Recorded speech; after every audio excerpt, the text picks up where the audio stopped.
Saudara Tuhan, puji syukur kepada Tuhan. Selama 1 bulan memang kita tidak beribadah, tetapi saya yakin bahwa kita tetap terus beribadah kepada Allah dimanapun kita berada. Selama 1 bulan memang saya tidak sehat secara fisik ya, secara fisik tidak sehat, dan juga diizinkan Tuhan untuk istirahat. Bahkan saya di rumah sakit kasih ibu, ditanya cucu saya, jadi kakong tidur di mana? Di hotel. Tidur di hotel, tidak, bukan di rumah sakit. Baik Bapak Ibu yang dikasihi Tuhan, jadi selama saya sakit ini saya mengevaluasi diri. Ada 2 pandangan yang mana hal ini sangat penting untuk kita perhatikan. Pandangan pertama adalah pandangan secara manusiawi. Selama saya sakit ini banyak hal-hal yang katakan kita harus istirahat, tidak ibadah, ya. Itu berkali-kali dari jemaat maupun dari pengurus mengatakan karena Bapak sakit, ya. Tapi saya tetap mempertahankan, saya tetap beribadah, ya. Jadi di situ selama itu memang saya usahakan untuk ibadah itu semaksimal mungkin. Bahkan pada waktu Natal tanggal 25 itu hanya beberapa, dan penyalalan ini saya bingung siapa yang akan menyalakan karena dulu sudah dirancang tari-tari, ternyata tidak ada yang hadir, ya. Sehingga pada waktu itu Pak Lurah dengan Pak Babin Kamtipmas di sana, ya. Jadi saya langsung penyalahan lilin, saya, Pak Lurah, kemudian Pak Babin Kamtipmas, kemudian Pak Pak Slamet, dan juga Mas Yunas, ada 5 orang, ya. Jadi itu memang harus berusaha, tetapi saya dengan gembrobiusnya semua basah, ya, semua basah untuk jas ini, jadi basah semuanya. Itu yang pertama, karena saya mempertahankan bahwa itu pandangan secara iman, saya tetap terus yakin bahwa Allah tetap menyertai di situ. Kemudian pada tanggal 27 itu juga saya khotbah hanya beberapa orang. Kemudian ini tidak bisa, artinya kelat semuanya.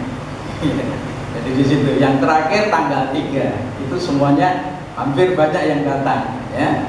Jadi itu saya memang yakin. Mengapa saya pertahankan semacam itu secara iman? Karena itu event-event yang penting. Natal setahun sekali, ya. Kalau tidak ada Natal, ya istilahnya saya tidak bisa menyampaikan kebenaran firman Tuhan dalam Natal. Kemudian juga tutup tahun, yang walaupun ada beberapa dan juga dengan protokol kesehatan, dengan khotbah yang singkat di situ. Jadi itulah sebabnya. Jadi itu pandangan saya yakin dan percaya. Pandang pertama tadi dikatakan bahwa secara manusiawi sudah diingatkan, sudah ditegur dan sebagainya, nggak mau, yang akhirnya sakit dan mondok, ya. Itu. Jadi itu pandangan secara manusia, tetapi pandangan secara rohani saya katakan bahwa saya mempertahankan iman yang walaupun saya yakin itu rencana Allah. Sehingga setelah saya menyelesaikan tugas event yang penting itu, saya diminta untuk istirahat dan mengevaluasi diri bahwa Allah itu baik, ya. Allah itu baik. Jadi inilah sebabnya dikatakan pada kita bahwa Allah itu baik, ya. Dan Allah tidak mempunyai rencana yang jahat terhadap hidup kita. Jadi dan juga penyakit yang saya derita itu bukan COVID sebetulnya, tapi banyak orang meng-COVID-kan, ya. Karena saya di swab 2 kali, di puskesmas negatif, dikasih ibu negatif, tetapi pada akhirnya juga di COVID-kan. Karena pada waktu saya kontrol terakhir, dokter itu mengatakan bahwa Bapak sudah sembuh dari COVID, jadi saya tidak usah untuk memberi obat lagi, tetapi hanya vitamin, ya di situ. Jadi itu merupakan suatu hal yang sangat penting. Memang imun itu harus ditingkatkan. Pertama saya takut karena di rumah sakit itu kalau kontrol biayanya mesti banyak. Sebelum kontrol itu ditanyakan, kontrol habis berapa ya? Dan istri saya tanya, katanya dokter saja sudah 350. Obatnya bagaimana? Ya, mesti obatnya 3 kali lipat. Ya, pikir saya seperti itu. Tapi pada kenyataannya Tuhan mempunyai rencana yang indah, dan waktu itu juga berdoa, keluarga berdoa supaya nanti tidak ada hal-hal yang memberatkan dalam hidup saya. Karena kalau uang segitu banyak nanti dari mana? Ternyata dari sana kontrol untuk dokternya itu hanya 100.000, ya. Dan pada waktu saya diperiksa itu dikatakan ini hanya saya kasih vitamin, saya mah celes, ya. Karena apa? Kalau hanya vitamin kan nggak begitu mahal, sehingga habisnya hanya 300 sekian. Ya puji Tuhan. Jadi ini rancangan Tuhan yang indah dalam hidup kita. Jadi saya selama sakit itu mengevaluasi diri, Tuhan, ya, saya memang sudah melayani semaksimal mungkin, tetapi kok izinkan saya istirahat. Karena selama saya di sini belum pernah cuti, ya. Jadi itu diberi cuti oleh Tuhan. Di sana di rumah sakit itu 5 hari, dari tanggal 8 sampai tanggal 12.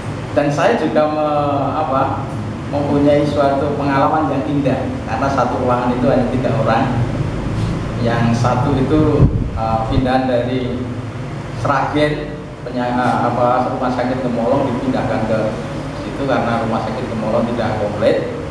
Kemudian yang satu itu dari mana itu memang kena COVID, ya.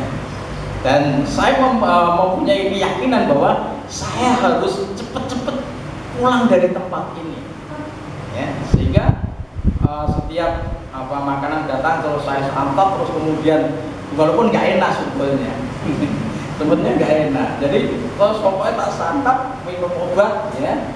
Dan situ setiap hari saya lakukan selama 5 hari itu. Dan saya bangun pagi jam 3, jam 4, ya, kemudian saya mandi, ya, saya beri contoh kepada teman-teman itu. Sampai sekarang sudah selalu ada kontak.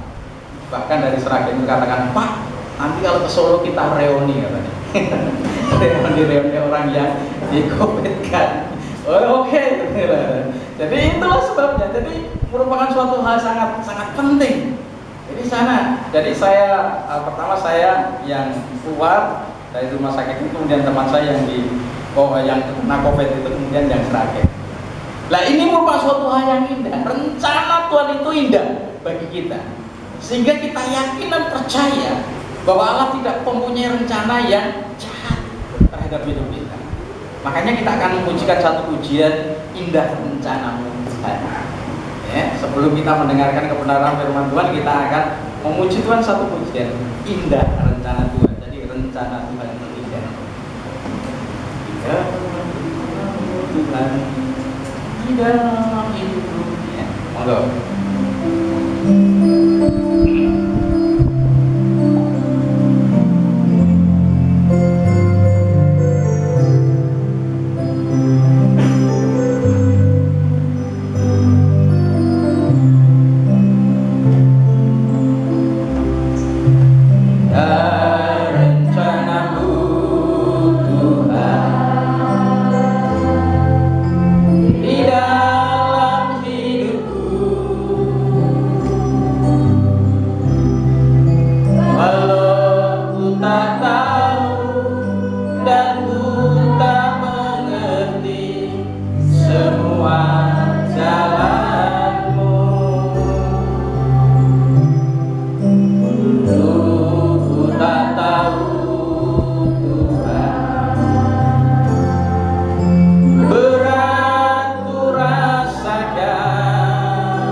dirasakan oleh Ayub. Jadi Ayub merasakan pertolongan Tuhan itu indah pada waktunya. Seperti kalau kita melihat di dalam Ayub pasal yang ke-42 ayat 5 mengatakan demikian, hanya dari kata orang saja aku mendengar tentang engkau, tetapi sekarang mataku sendiri memang memandang engkau. Jadi di sini dikatakan bahwa dulu hanya mendengar kata orang bahwa Allah itu baik, Allah itu indah, Allah itu maha kuasa, Allah itu dan sebagainya. Tetapi di sini dikatakan bahwa sekarang aku telah melihat dengan mataku sendiri bahwa Allah itu baik, merasakan dalam hidupku bahwa Allah itu baik. Karena itu kita juga melihat apa yang dikatakan oleh Ayub di dalam pasal yang ke-42 ini, ayat yang kedua dikatakan demikian. Aku tahu bahwa engkau sanggup melakukan segala sesuatu dan tidak ada rencanamu yang gagal. Jadi ini merupakan suatu ungkapan isi hati Ayub sebagai respon terhadap Tuhan. Walaupun harus menghadapi berbagai macam tantangan kehidupan, kita tahu Ayub yang begitu setianya kepada Allah, yang begitu taatnya kepada Allah. Ya, jadi itu dikatakan sebagai tanda pembelajaran bagi kita. Ayub yang begitu taat kepada Allah, Ayub yang begitu setianya kepada Tuhan, Ayub yang begitu jujurnya kepada Allah, dan Ayub juga sebagai seorang yang terkaya di negeri Uz. Tapi pada waktu itu dengan singkatnya semuanya hancur semuanya. Anak-anaknya habis, kekayaannya habis, dia sendiri menderita. Tapi di sini dikatakan kepada setiap kita, ya, bahwa respon Ayub terhadap Allah, bahwa Allah itu baik, sanggup melakukan segala sesuatu dalam hidupnya. Jadi ini sebagai pembelajaran bagi kita sebagai orang percaya, sangat-sangat berharga. Jadi bagaimana kita meresponi keadaan kita, ya? Ketika kita sedang diperhadapkan dengan kesulitan, ketika kita sedang diperhadapkan dengan beban, ketika kita sedang diperhadapkan dengan penyakit, ketika kita sedang diperhadapkan dengan berbagai macam-macam persoalan, apakah kita masih bisa mengatakan Allah itu baik, Allah itu indah dalam hidup? Ayub mengatakan, dulu memang aku mendengar kata orang, tetapi saya sekarang mengatakan bahwa Allah itu baik, Allah itu tidak pernah meninggalkan dalam hidup. Walaupun aku harus menderita, walaupun aku harus sengsara, walaupun aku harus sangat-sangat kritis dalam hidup, tapi Allah tetap baik dalam hidup. Nah inilah sebabnya Bapak Ibu yang dikasih Tuhan. Jadi ini merupakan ucapan syukur yang dialami oleh Ayub. Ya, Ayub begitu dewasanya secara rohani, dia meresponi, ya, untuk menanggapi peristiwa yang dihadapi. Nah, hal ini sangat baik, ya, sangat baik dan benar di dalam memahami rencana Tuhan atau atas hidup manusia. Bapak Ibu yang dikasihi Tuhan, firman Tuhan saat ini mengatakan kepada kita melalui keteladanan daripada Ayub. Firman Tuhan yang kita baca di dalam Ayub pasal 42 ayat yang kedua ini, ada dua hal yang sangat-sangat penting untuk kita meresponi kebaikan Tuhan, untuk meresponi bahwa Allah itu tidak pernah membiarkan kita dan meninggalkan kita. Allah itu setia di dalam hidup kita, rencana indah di dalam hidup kita, walaupun dulu kita tidak tahu, ya, tetapi kita tahu sekarang Tuhan selalu menolong, Tuhan selalu baik dalam hidup kita. Kita bisa melihat di dalam ayat 42 ayat 2, mengatakan demikian, saya bacakan. Aku tahu bahwa engkau sanggup melakukan segala sesuatu dan tidak ada rencanamu yang gagal. Ada dua hal. Yang pertama dikatakan bahwa aku tahu bahwa engkau sanggup melakukan segala sesuatu. Jadi kita tahu bahwa Allah sanggup melakukan segala sesuatu. Ya. Jadi ini merupakan suatu hal yang sangat-sangat luar biasa, dimana kita tahu bahwa Ayub yang dulu orang yang taat, dulu orang yang setia, dulu orang yang saleh, dulu orang yang jujur dan kaya seperti tadi saya katakan di atas, dengan waktu yang singkat jatuh miskin, sakit borok, masih bisa berkata sanggup melakukan segala sesuatu. Allah sanggup melakukan segala sesuatu. Biasanya orang, ya, biasanya orang kalau sudah dia merasa saleh, taat, jujur, ya, dan kaya, kemudian semuanya hancur, miskin, apa yang dikatakan orang? Mesti akan membunuh, ya, mesti akan membunuh. Sedangkan kita sendiri ya katakan, Tuhan aku sudah setia mengikut Engkau, Tuhan aku sudah ini dan itu, ya, seolah Tuhan meninggalkan. Tetapi Ayub tidak, mengatakan aku tahu bahwa Engkau sanggup melakukan segala sesuatu. Walaupun saya sakit, walaupun segala kekayaan saya hilang, walaupun anak-anak saya mati dan lain sebagainya, tapi ia katakan Allah sanggup untuk memberikan.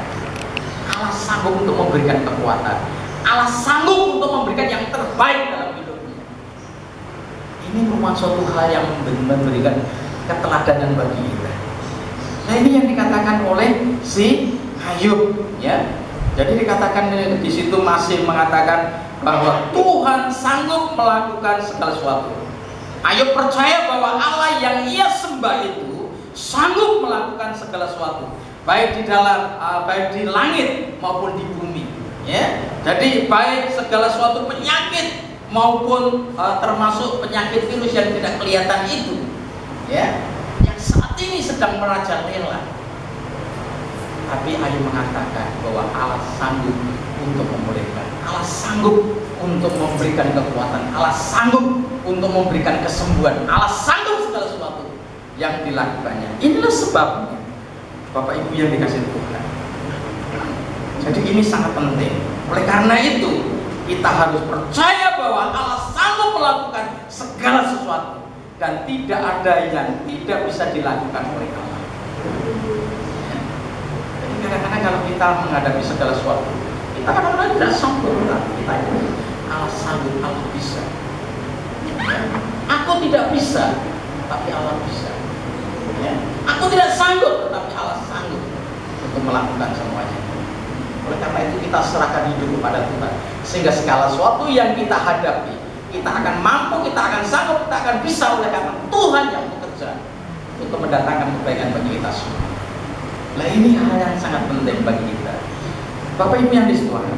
Jadi kata sanggup itu ialah fokus kepada Allah, ya. Itu suatu hal yang artinya dikatakan bahwa Allah tidak pernah kewalahan untuk menghadapi segala sesuatu. Jadi Allah saya dikata sanggup itu dikatakan kita harus fokus kepada Allah, dan Allah tidak pernah kewalahan untuk menghadapi segala sesuatu. Bahkan termasuk penyakit virus corona ini yang sedang merajalela. Allah sanggup untuk menyelesaikan semuanya itu. Tapi ada bertanya, kok Tuhan tidak bekerja? Kalau Tuhan kita sudah punya, Allah sedang merencanakan yang indah terhadap semua. Nah, inilah sebabnya dikatakan kepada kita Allah sanggup, Allah mampu, Allah bisa melakukan itu. Jadi itu kata sanggup, jadi melakukan, bisa mengerjakan yang tidak merasa sulit untuk mengerjakan segala sesuatu. Artinya Allah itu tidak merasa sulit untuk mengerjakan sesuatu. Karena itu serahkan semua kekhawatiran, segala sumbermu kepada Tuhan. Jadi Allah yang akan bertindak, Allah akan menolong dalam hidup kita. Nah, inilah sebabnya dikatakan pada kita. Karena itu kita tahu bahwa Allah berkuasa di atas semuanya itu. Allah kita adalah Allah yang luar biasa, yang sanggup memberikan apa yang menjadi keperluan kita. Coba kita baca dalam 2 Korintus pasal 9 ayat yang ke-8.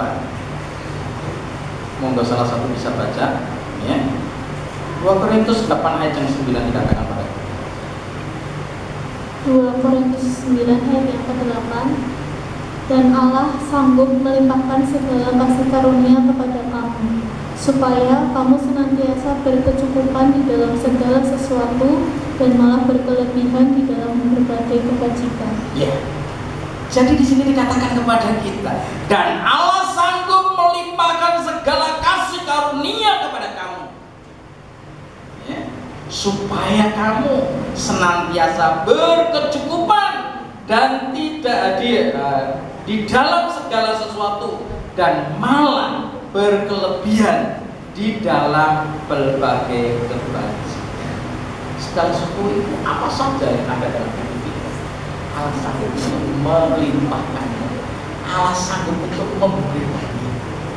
Makanya pada waktu kita sedang menghadapi jalan buntu, jangan kita memaksakan diri, tapi serahkanlah kepada Allah dan bersujudlah kepada Tuhan. Mintalah kepada Allah yang mampu memberikan kesanggupan untuk kita bisa menyelesaikan segala masalah yang ada dalam hidup. Seperti Ayub di sini, kita tidak ada apa-apanya, kita tidak bisa melakukan apa-apa, tetapi Allah yang kita sembah adalah Allah yang sanggup untuk menolong kita, sanggup memberikan yang terbaik buat hidup kita. Karena itu Bapak Ibu yang terbaik, dalam 1 tahun ini mari kita akan proses hidup kita supaya semakin hari semakin indah di dalam